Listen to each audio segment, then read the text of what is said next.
Hello everyone and welcome to this very special live webinar. My name's Cheryl Kingston and I'm the founder of Media Meerkat, a recruitment agency that specialises genuinely in pairing incredible talent with amazing companies. Now, I'd love to say that you're all here to see me. I know that's not the case. Everybody that has shown up today is to speak to and to hear from you, Amelia. So Amelia Sordell is the founder of personal branding agency Klowt. She's a fashionista. She's all over your socials. She's all over my socials. And she's here to talk about how personal branding can help improve your life. Amazing. Oh, what an intro. I will take that. Thank you. If you can fix all our problems, that would be great. And I would love to see where people are come from in the comments of like where everyone's joining us from this morning. That would be awesome to see the kind of reach that you've got on this live, Cheryl. So give us a like and drop us a comment in the event comments there and let us know. Great idea. So let's start off with, for those that don't know necessarily your backstory, who are you? Who am I? Well, I ask myself that question every day, Cheryl. So I guess like a short summary would be I started my career in PR. I decided very quickly that I didn't want to sell my soul to the devil and therefore didn't want to work for PR. And it's quite ironic that I've ended up running a PR agency 10 or 15 years on. But I very quickly kind of worked out that that was not something that I wanted to do at the time and ended up running my own business, which failed. And I talk about that a lot online. I'm very much as someone who is very pro embracing your failures, and actually failing in public, I think, is something that I'm quite good at and I'm quite open about. You're very, very honest. I try to be, and it's Marmite for some people. Some people think I'm too honest and some people don't like what I have to say, and that's absolutely fine. And I think we'll get into that in a minute about the power of being 100% okay with the consequences of being yourself. But kind of through that journey, I ended up working in recruitment, and it was in recruitment because quite honestly, when my first business failed, I literally went online and I Googled, Cheryl, what job can you do with no experience that will make you the most money? And the number one thing that came up was recruitment. And so I was like, right, I'll go and do that because I have no experience in anything other than running my own business really and sales. So when I did recruitment, did very well as a recruiter. But it was during my time in recruitment that I realized that people aren't buying the company I'm working for, they're buying me. And they're buying my service, which is I am the product, right?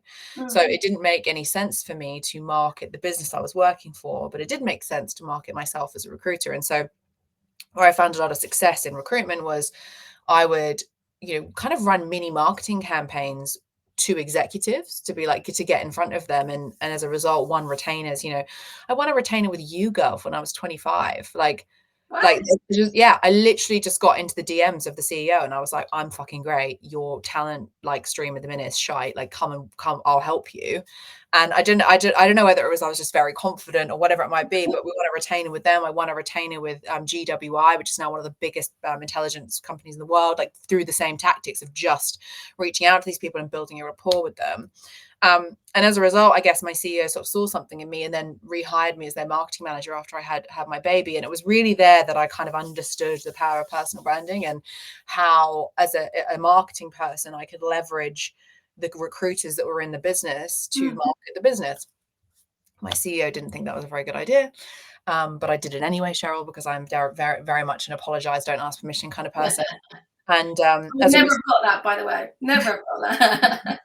And as a result, I was headhunted. And just as a caveat, I would never have been able to be headhunted out of that business had I been supported, been paid well, treated well, those things. My personal brand isn't what got me headhunted. What got me headhunted was I was unhappy, and my personal brand just happened to get me lots of offers. So I went and joined a business, and then the pandemic happened. And by that point, I had built up a decent following, about 18,000 followers, something like that, of talking about recruitment marketing, personal branding, all the things that I was interested in. No real intention to monetize it in any way. Pandemic happened, and it was sort of a perfect storm of you were locked inside in the four walls of your house with your two children and a husband you're not getting on with, and really faced with you can either take this time and wallow in self-pity and be stressed and worry about the future of the world, or you can sit in here and be grateful that you're sitting on your sofa and get paid to do it. Or you can have a look in the mirror and go, is this the life that I want to have? And, what do I want out of life? If this is the end, which I didn't think it was, but if this is how it is, would you be proud of that? Yeah. And the answer was no, a resounding no. I wasn't proud of the life that I'd had. I didn't feel fulfilled.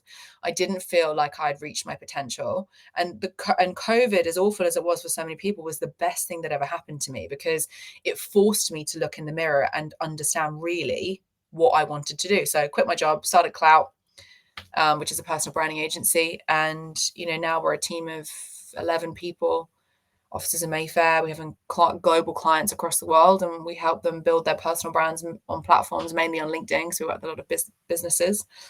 And yeah, that was 3.5 years ago.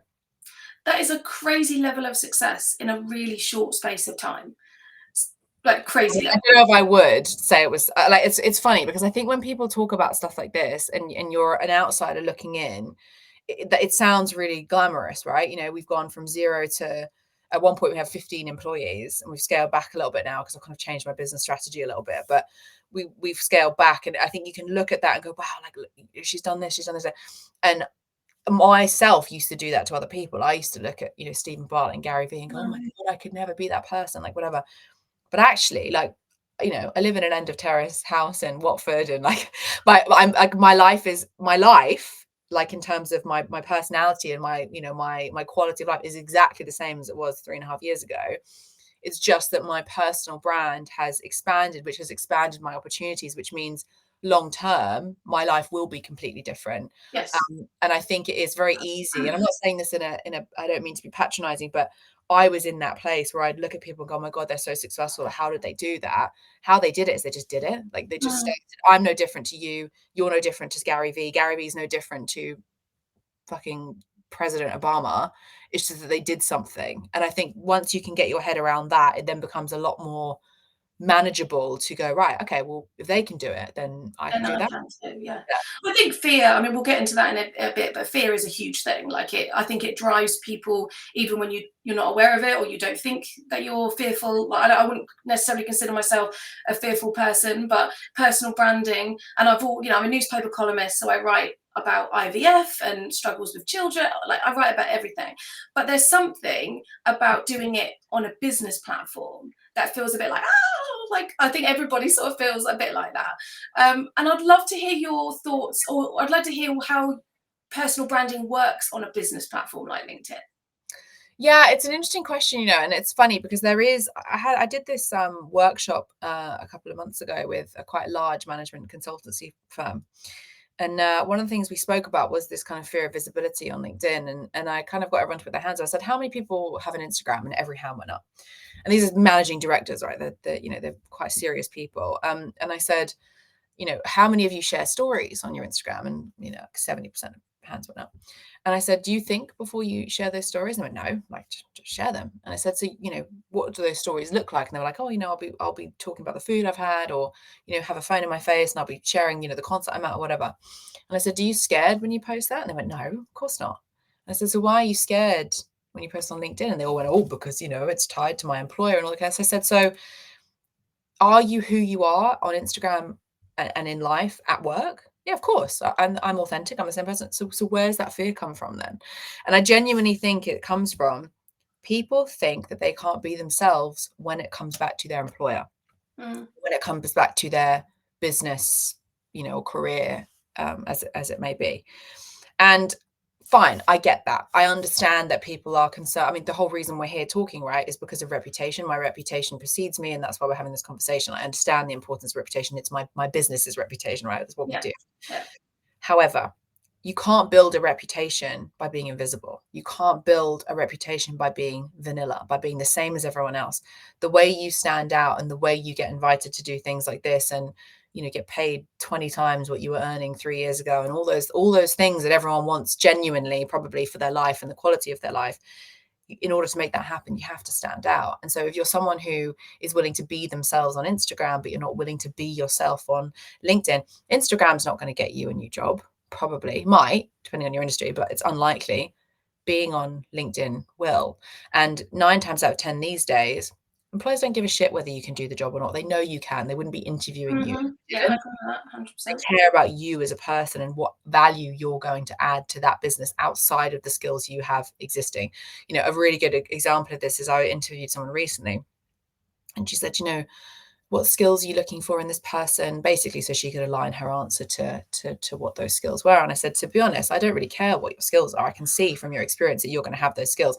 And if you got to the seniority of the role that you're in right now without those skills, then I'd be very surprised. But what I care about is your attitude. I care about how you approach things, how you think, what your views are on this, that, and the other thing. Those are the things I care about. And it's very, very difficult to portray that on a CV. So why would you put yourself at a disadvantage in that situation by not posting on professional networks like LinkedIn? Because if you have one shot to get a hiring manager's attention, one shot to get a recruiter's attention, which is normally a CV, let's be honest, you need to make that the absolute most amazing presentation of yourself. If you look like you're aligned to the skills, they're going to go and look at your LinkedIn. What better way to then show them on your LinkedIn all the things that you can't put on your CV, which is you give back to the community. You're fucking interested in what you do. You're an expert in your space.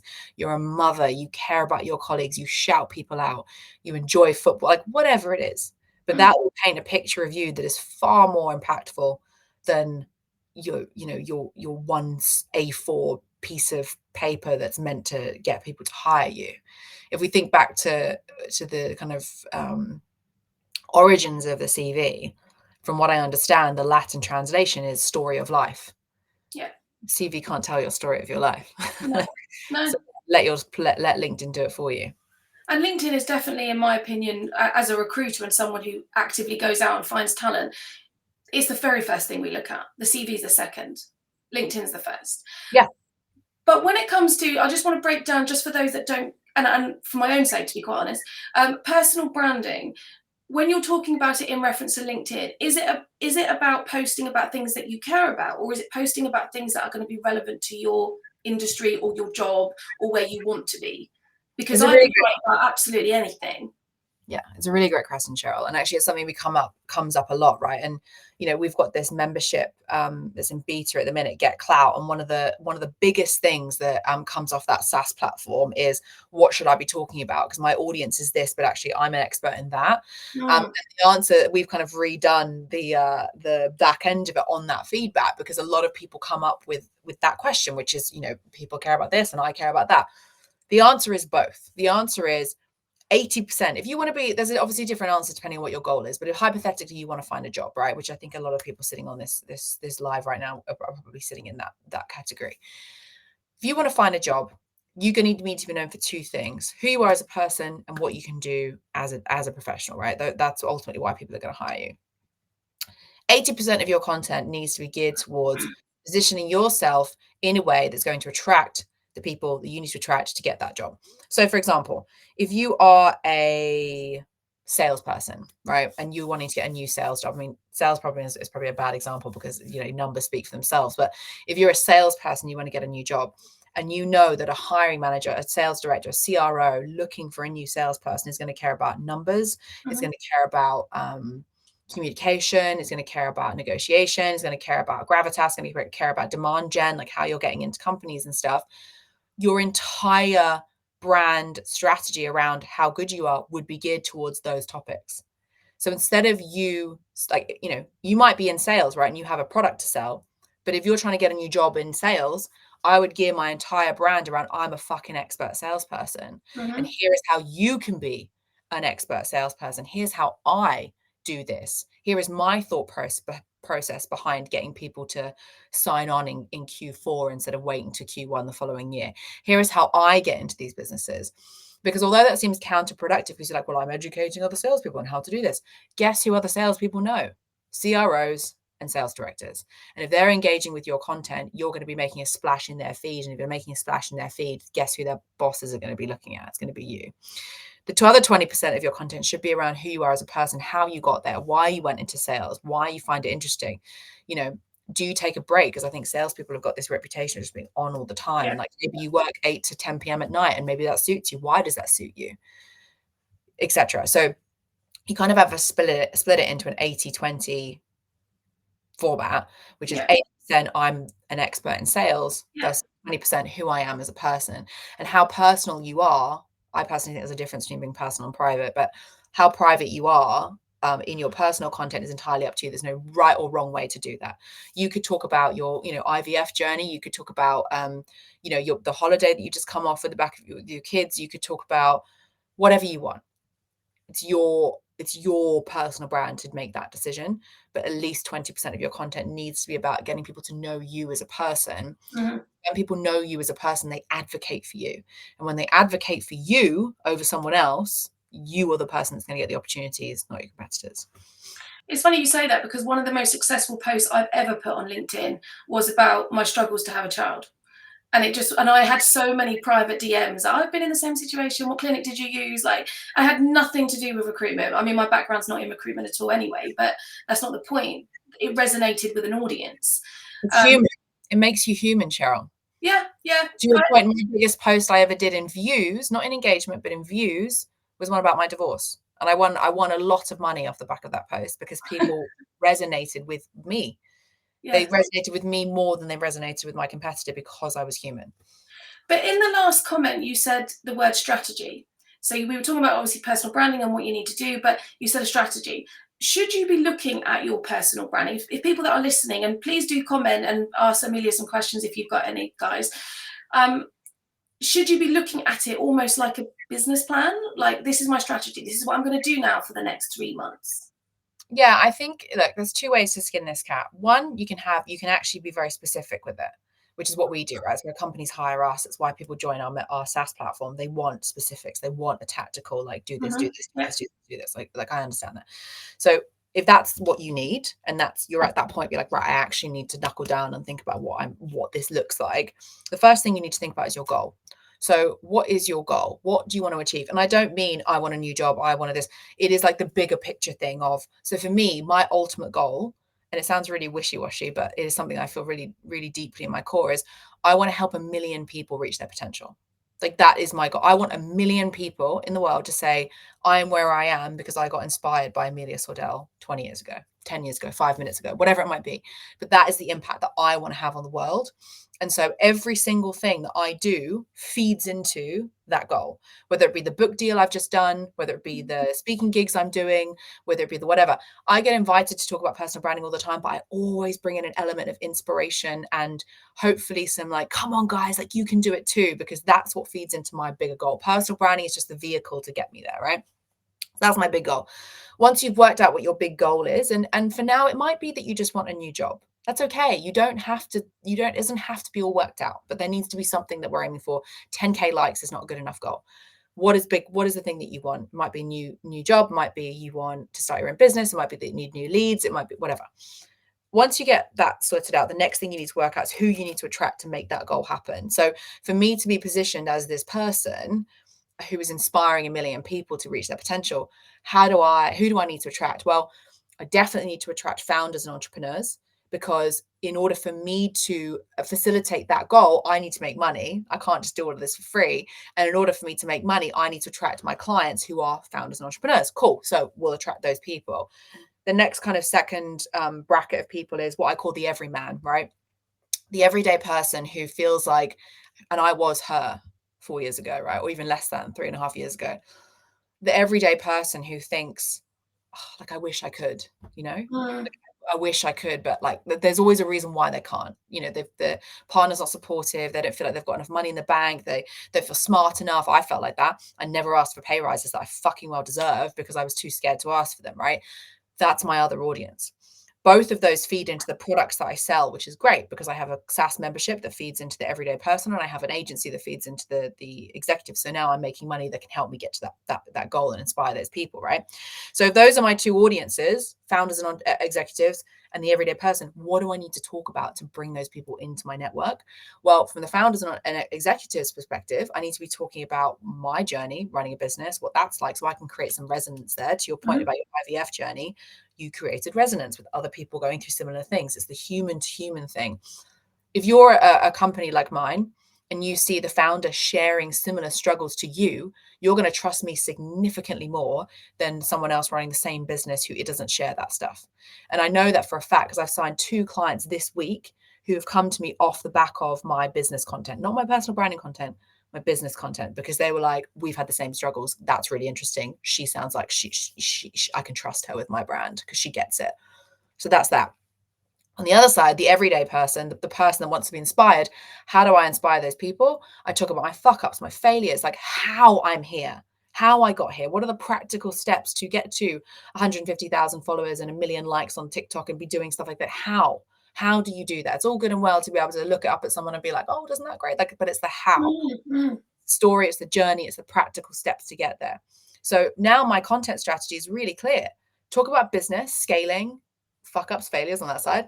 And on this side, talk about human, like who are you as a person? It's why I have a vlog. It's why I share, we jumped on here earlier and said, you were like, you're so honest. And I'm like, yeah, because it's people like me, hopefully, and also hopefully not like me, because that's great. You repel who you don't want to attract. Absolutely, yeah. But the more kind of specific you can get with that goal, at the top, it's kind of like a triangle, the more specific you can get with who you need to attract and the more specific you can get with your content. I know exactly what the pain points are of all the executives and founders are, and I know exactly what all the pain points are of the people who are wanting to come into my network to be inspired, and that is the stuff that I talk about.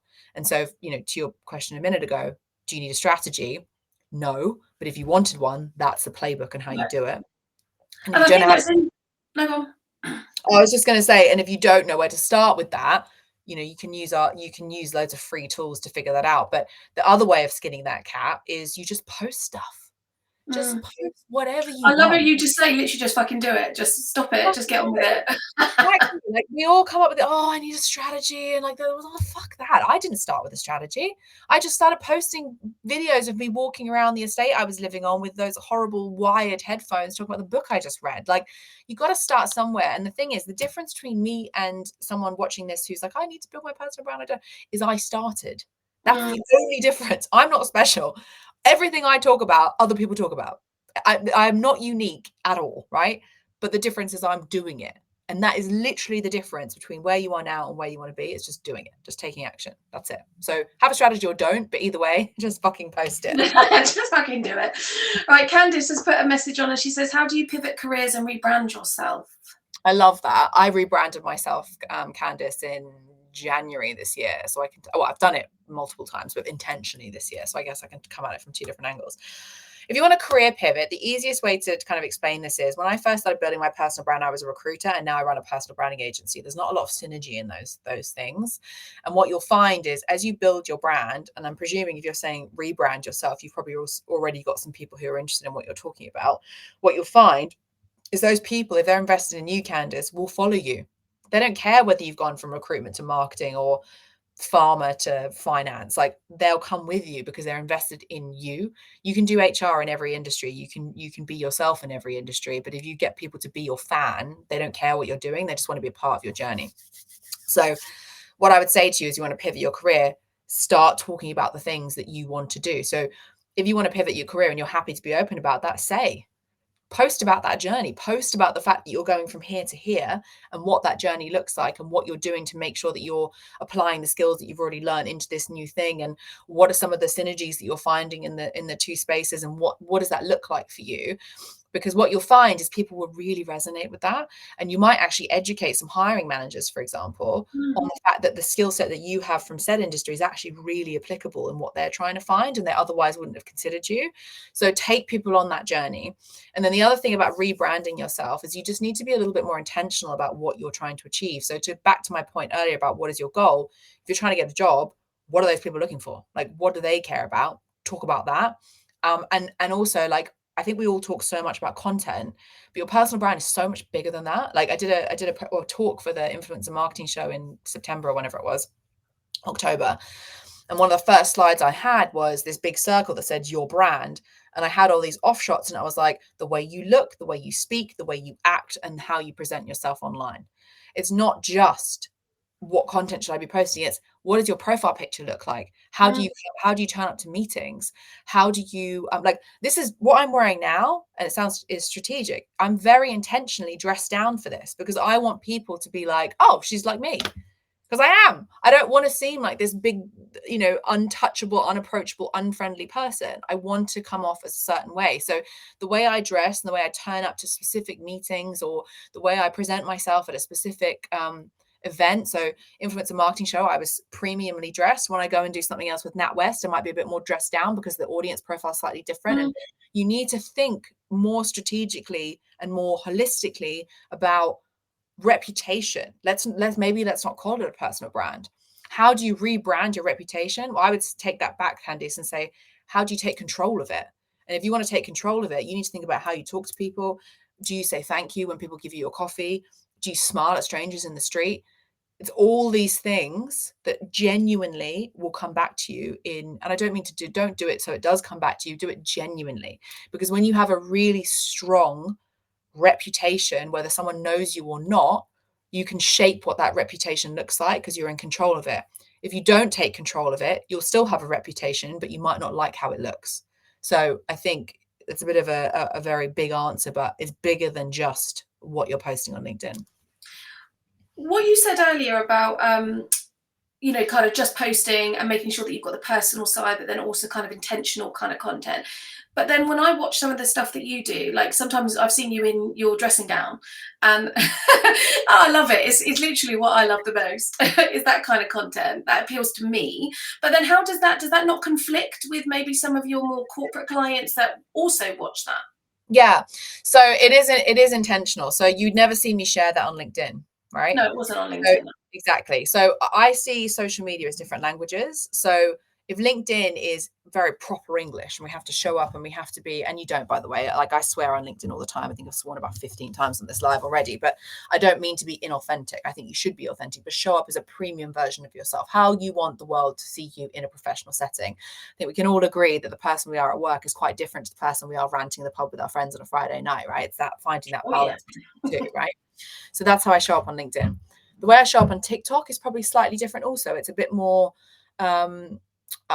what's the right word? A bit more intentional, a bit more like, this is my opinion, like, what is yours? Whereas I think on LinkedIn, I'm a bit more perspective about other things, and I can try and consider things a bit more. As TikTok, I don't mind being told I'm an idiot because I want that engagement. And so TikTok's, again, probably me in a ranty setting, if I'm honest, about different topics.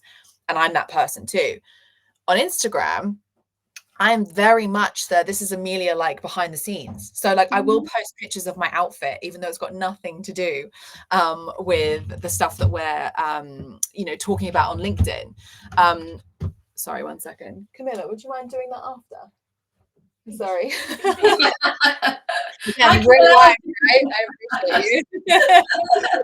No worries. This is real life. But yeah, on Instagram, like, I don't mind being in my dressing gown and in my pajamas and stuff, because, and the last post I did was a selfie of me in the mirror. Like, I would never post that on LinkedIn unless there was like a specific context to that one picture, because that's showing me as the human being that I am, maybe even outside of work, right? It's the one that really likes clothes. It's the one that eats too much and loves carbs and makes dumb faces on the train when people make weird comments. And like, I want you to see the goofy side of me, because that is like a part of who I am, but it's not what I would share in a boardroom meeting or in a pitch to clients. But if they want to find out more about me, that's still me. And actually, I think in many respects, like, provided you're like, obviously there's things I won't ever talk about online because I don't see any point in talking about them. Like, I very rarely will have any political opinions, because to me, it makes sense to have those. I obviously do have those opinions very strongly. But it doesn't serve me to post them, right? But it might serve me to post, I don't know, a video of me working out with my PT because I'm being shit today and he's shouting at me, and that makes me a human being, because who the fuck enjoys going to the gym at 7 o'clock in the morning on a Friday? Like, so yeah, I think to your point, is it conflicting? No, I think you need to think of it as layers. So if your premium layer is your LinkedIn, you can then layer it up with different channels that just help build a bigger picture of who you are as a person. Because the worst thing that could ever happen to me, and probably ever happen to you, is you walk into a room and they go, oh, you're a bit different to how I expected you to be. I'm scary, and I've turned up at a shoot yesterday with like my Lara Croft ponytail and my hoodie. like, even though that client's a premium client, he knew I was going to turn up like that because he's seen that part of me on social media. He may also have seen the part of me standing up on a stage, with fully glam makeup, whatever, but he was expecting one of the other, and he wasn't surprised when he got that person. So Charlie emailed me yesterday. I don't know why they're not putting it on here, but Charlie emailed me yesterday. He said you posted yesterday an art. You posted about the fact that you post quite a lot about the fact that you do lots of things on different platforms. But if you're looking for a role, a new job, a new career, a new business, you started on LinkedIn and then you grew outwards on other social platforms. And sometimes it feels like a full-time job. I myself, I'm working on my personal brand. I'm part of your Klowt membership. And I'm working on it too. This is all part of a brand for me. But it also can take me all blinking day to put all these different things together, because I'm like, right, what do I need to do on X, Y, Z? And Charlie was like, is it literally a full-time job? It's an interesting question, because I think a lot of people think that I have my team do all of my stuff for me, but I post everything on LinkedIn. Like I write it all. I create the thing that I posted today. I just made on Canva at 10 o'clock this morning. Like I do it all. Mm-hmm. So to your question, can it be a full-time job? Yeah, it can be. If you're in a space of like, oh my God, I don't know what to say, and like, should I say amazing or should I say fabulous? If I say fabulous, is going to make me sound like I'm too candid. Like what? Yes, it will be a full-time job for you because you overthink everything. If you have a really clear objective of, I want to be known for personal branding, inspiring people to reach their potential, and attracting entrepreneurs and founders into my network, you don't really care about the semantics of whether or not something says amazing or fabulous, because you just want to get it out. And that does happen over time. I didn't start out like that. I would spend 2 hours on a post that we read for 7 seconds because I'd be so worried about how people would perceive it. But I think the amazing byproduct of building a personal brand offline and online is the confidence that it gives you to just go, fuck it. Just I want to say that, and I'm going to say it. I did something the other day, a screenshot. I don't know if you saw the LinkedIn have introduced this AI writing tool for your. Yes, I saw that. It's dog shit. Don't use it. It's terrible. I mean, I'm very anti AI when it comes to creating content anyway, unless research and inspiration perspective, in which case I think it's fucking fabulous. But you can't rely on a bot to make you sound personal. Like, I'm surprised they've done that. Well, they want more feed. They want more content in the feed. There's a supply and demand problem, so they're just trying to make it easier for people to knock stuff out. But I think that, to my point, I screenshot that and I was like, "This is happening. Just to let you know." That content tanked. If you look at my normal engagement level, like I'm normally getting like 800, 900,000 plus reactions per post. That got 140. I don't care, because it's exactly what I want to be known for. I want people to come to me or look at me and be like, oh, she's at the forefront of what's happening in personal branding, right? So I don't care whether it gets 5 likes or 5,000 likes. Like it's adding to the pot of the compound interest. So, there's 140 reactions I got. That's 140 reactions I otherwise wouldn't have.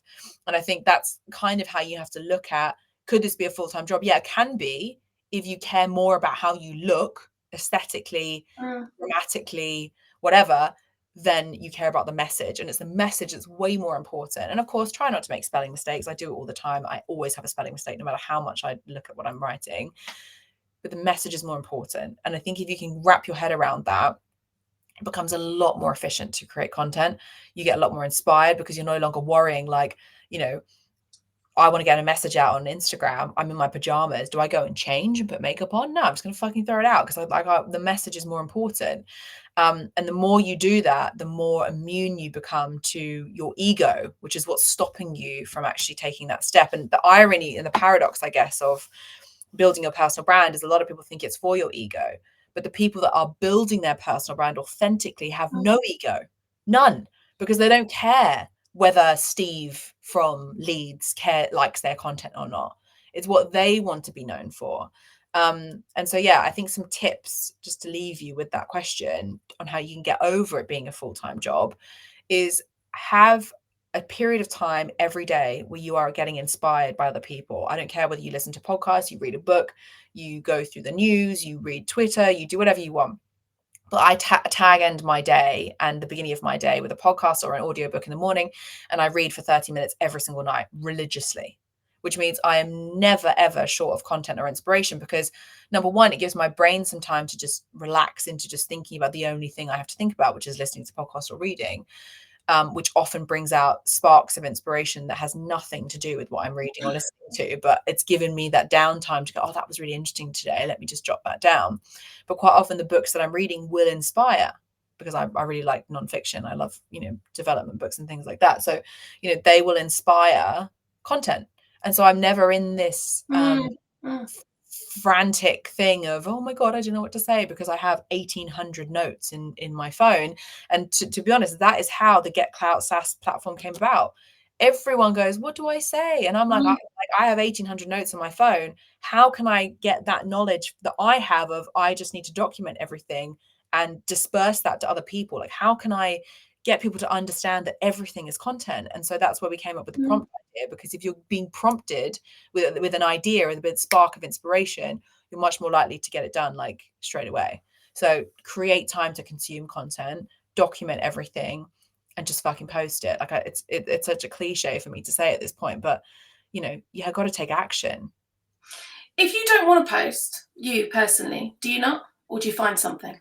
No, sometimes I just don't. Like, I didn't post on Tuesday. I just didn't fancy it. You know what? I used to be that person that was like, oh my God, if I miss a day, it's going to be the end of what? It's not. Like, no one's going to forget about you in a day. Like, it's ridiculous. But there is a real point here about consistency versus frequency. I don't post that frequently. So I don't post. Sometimes I post 7 days a week. Sometimes I post 3 days in a week. Like, it's very varying in terms of my frequency on LinkedIn. But what I am consistent in is doing it every single week. I show up every single week, whether it's 3 times or 7 times. Same on TikTok. Sometimes I show up 4 times. Sometimes I show up 12 times. Sometimes I show up 3 times on Instagram. Sometimes I show up once. But I do show up time and time again. It's the same as the gym. You can't say I want the sexiest body of my life, Cheryl, and be like, I'm going to go to the gym for 3 weeks and then I'm not going to go for a month. If you go for 1 day a week for that extra month, you're still going to get closer to your goal. Yeah, it's the consistency, isn't it? Yeah. I just we've got about 5 more minutes left with you, Amelia. So if anyone's got any questions, please do put them up. Don't be shy. I was inundated with people saying that they wanted to speak to you. And so far, only Candice has asked a question. So come on, guys. You've only got a couple more minutes. While we wait for some people to post, hopefully, some questions, I just want to know what's next for you. So I know, I'm not stalking you, I promise, but I know that you've got a talk coming up with Gary Vaynerchuck, which is huge, and it is. I know you're very laid back about it all, but that is a huge achievement. You've got a book deal. I wasn't laid back about that, Cheryl, I can assure you. I cried. Oh, I did see the post. You were like, ah! Yeah, I legit cried, because he's the reason why I started. Like, he inspired me right back in 2018 to do this. So to now be sharing a stage with the guy as the second headline was like, so yeah, you think I'm chilled about this stuff. Like, I am for the most part, but something like that. I did see your original post. You were like, oh my God. But after that, I think you were just very chilled about your success. But anyway, right, Evie, thank you, Evie. Amelia, I've recently started my own recruitment agency. You were a big inspiration for me to launch a business. What were your biggest struggles when growing your personal brand? Thank you, Evie. Congrats, Evie. Fucking phenomenal. So many people do not have the balls to do that. So props where props to you. Well done on just starting. That's the most important thing. What were my struggles with building my personal brand? I think the confidence thing is the number one thing that most people struggle with. It's that whole thing of I know I should be building my personal brand. I want to be building my personal brand. But what if people think I'm stupid? What if my friends think I'm silly? What if I get screenshotted in the WhatsApp group and people make fun of me? That's the biggest struggle. And I wasn't immune to that. I used to get anxiety, the worst anxiety after I hit post on something, even if it was those placid things. I'd be like, what if someone doesn't like it? Oh, it's that horrible thing. But to be honest, one, as I've said, the more you do it, the more immune you become to it. But there are also things that I've now done practically to force myself to be more confident. So just little things, I smile at everyone that walks past me in the street, where I can, of course. And I'll look them dead in the eye when I'm talking to them. And that feels so uncomfortable when you first start doing it, because people are like, oh, well, especially in London, people are like, well, do you want to rob me? What is wrong with this? This is crazy. And little things like say good morning to people, ask when you sit down at a restaurant, people go, oh, how are you doing today? Most people go, yeah, I'm great, thank you. And then they continue the conversation. Why don't you turn back to the waiter and say, hey, I'm great, thanks. How are you? What have you been up to today? And it's that constant muscle flex. It just makes. I feel like the Americans are better at it than we are. They are, yes, they absolutely are. And I think And there is Australians. this British sort of weirdness with like, if I'm confident, people are going to think I'm an arrogant prick. To be honest, I don't care whether people think I'm an arrogant prick, because it's got me to where I want to be. And I know I'm not arrogant. I know I'm very confident. I'm very self-assured. I know who I am. I love who I am. I'm not arrogant.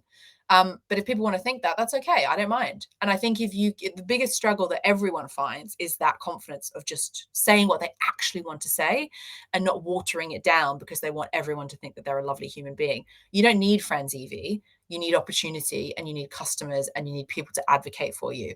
And you cannot achieve those three things if you're watering down your personality to fit in. So the biggest thing I would say is the confidence, and the way you overcome that is you just have to be willing to go, you know what? My goal is this. That is the goal. Tunnel vision. What are the KPIs I need to hit? You know, you're in recruitment, you'll understand that. To make that goal happen, I need to post 5 times a week. Cool. Well, I'm going to commit to 3 of those posts in a 5 times a week period are going to be, or even 2, if you're uncomfortable with that, 2 of those posts in a 5-day period are going to be things that I'm scared to say. I like that. I might write that down. Cool. And then you can't run away from it. Lovely. Right, we've got, I know, 1 more minute with you, and I don't want to take up any more of your time because you've also been incredibly gracious. But tell me, what can we expect from the book? Oh, and when is it out? September next year. Okay, I've got a while to wait then. Yeah. So the book is going to be called I don't know if I'm allowed to say what it's going to be called. Sorry. I'm going to get later being like, what are you doing? No, the book is basically a personal branding playbook about how you can build your personal brand, you know, yourself, with real life examples, we call them click moments, like real practical steps on how you can like have that click moment of like, that's what I want to be known for. That's what I should be posting. And it's really a playbook of end to end, start to end, like how you do it, where you get general opportunities from, how you go from just posting on LinkedIn to get podcast invites, guest invites, webinars, doing stuff like this, paired with my journey.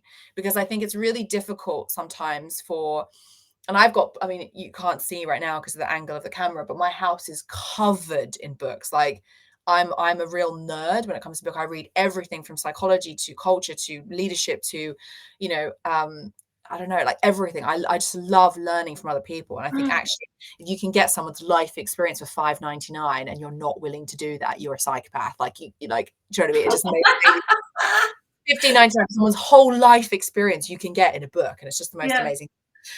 But a lot of those books that I read, I find lack humanity. Like I loved Shoe Dog because I took something from Shoe Dog about how Philip Knight scaled Nike, but it was from his perspective and like his acknowledgement that actually he was a bit of an asshole and some of the shit he did fuck up and all those things.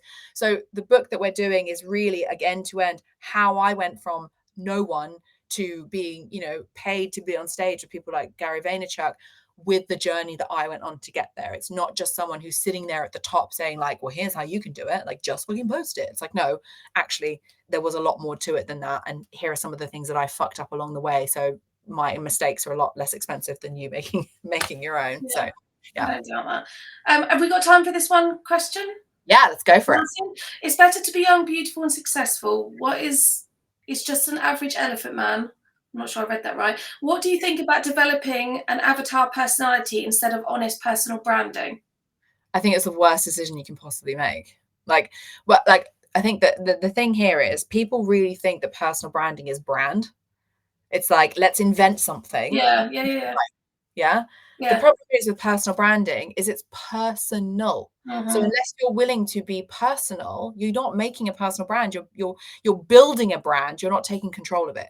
You have a personal brand whether you like it or not, but what it looks like is entirely up to you. So if you're someone that wants to create this narrative that you're this, that, and the other thing, and you know you're beautiful, young, and successful, and you're not. Like, it's like going on a dating app, right? And using pictures that you had 10 years ago. When people meet you, they're going to be like, well, that's not the same person. And that does more damage to your reputation than by building yourself up to appear far more successful and far more whatever than you are. The irony of this whole thing is, Cheryl, you've said I'm successful like twice during this thing. I am nowhere near. Like I am like, it makes me laugh when people say that because I'm not even close. I look at some of my peers that I hang out with on a day-to-day basis. You know, this one's built £100 million business. This one's just exited for £500 million. Like, and I'm like, oh my God, like, but it's all relative, right? Like, we're all the same people. I don't look at them and feel envious or jealous or inferior. I'm like, they're just another person. Like, a lot of them are younger than me. And like, if I'm going to do comparison, I feel like so inferior, but I'm like, that's really fucking cool. How did you do that? Tell me. So I can try. Rinse and The repeat. whole thing of success is interesting because what people perceive to be successful, you know, maybe you drive a Porsche and you do these other things. Is that really success, or is it that you're doing something that you really enjoy and that's having an impact on people that you want to have an impact on? And that, for me, is what I really want to be doing. I don't think I'm there yet, but I'll get there. And once I'm at that point, maybe successful means something else. I don't know. But I think, you know, the definition of a successful personal brand or a successful person needs to mean something to you and not just defined by how you appear online. Because, you know, if you're not living and breathing the reality that you're putting ahead, it's like the Fire Festival, right? You know, people turned up and it was a nightmare, and that, you know, shit show. So yeah, be authentic for sure. Amelia, all right, I know we've gone over time, so thank you so much for your time. Honestly, I can't thank you enough. It's been truly incredible. And have you got any last comments to say, or are we all good?